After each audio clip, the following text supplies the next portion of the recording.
মালয়েশিয়াতে calling visa নতুন করে চালু করা হয়েছে এরকম কয়েকজন টিকটকার ভিডিও করেছে।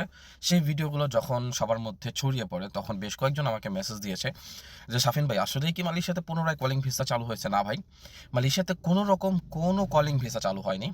সো আপনারা যারা ভাবতেছেন আমি মালয়েশিয়া কনস্ট্রাকশন কাজে আসবো, তারপরে এই কাজ করবো, এত টাকা বেতন পাবো, কলিং ভিসা চালু হয়েছে, অমুকের ভিডিওতে দেখেছি, দ্রুত ভালো কোনো এজেন্সিতে পাসপোর্ট জমা দিতে হবে, দ্রুত আমার মালয়েশিয়াতে আসতে হবে, ভাই তাড়াহুড়ার কোনো কারণ নাই। মালয়েশিয়াতে এখন পর্যন্ত কোনো রকম কোনো কলিং ভিসা চালু করে নাই। কলিং ভিসা বন্ধই আছে এবং কলিং ভিসা ২০২৫ সালে চালু করবে কিনা তারও কোনো গ্যারান্টি নাই। আপনি যার কাছ থেকে ভিডিওটা দেখেছেন, সে হয়তো দ্রুত কিছু লাইক এবং ফলোয়ার পাওয়ার জন্য আপনার হচ্ছে এই ধরনের ভিডিও করতেছে। সো আপনি দেখেন, এই ধরনের ভিডিওতে আপনি কান দিবেন না। বা তারা যদি কখনো কোনো রিক্রুটিং এজেন্সির নাম প্রকাশ করে থাকে, ভুলেও যাবেন না। কারণ দেখেন, যদি একটা মানুষ ভিডিওই ভুয়া বানায় যে তার ভিডিওটাই মিথ্যা, তাহলে তার এজেন্সিটাও মিথ্যা হবে, ভুয়া এজেন্সি হবে।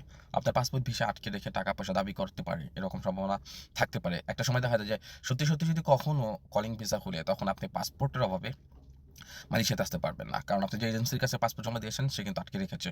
আটকে শুধুমাত্র আপনার কাছ থেকে টাকা দাবি করবে। সো কেউ যদি ভিডিও করে থাকে, আমি নিজে দেখছি, আমি নাম বললাম না, মালয়েশিয়াতে তারাও নতুন আসছে। সো তারা ভিডিও করছে যে তারা ভিডিও করেছে যে মালয়েশিয়াতে কলিং ভিসা চালু হয়েছে, আপনি এই ৫টা কাজ শিখেন, কাজ শিখে দ্রুত আসেন, এই ধরনের অনেক ভিডিও করেছে। সো নাম বললাম না আমি, আপনারা হয়তো জানেন ইতিমধ্যে কাদের কাদের ভিডিওতে দেখেছেন কলিং ভিসার কথা।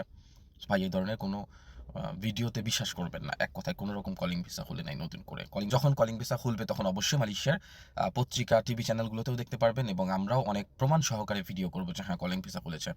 সুস্থ থাকবেন, ভালো থাকবেন। আল্লাহ হাফেজ।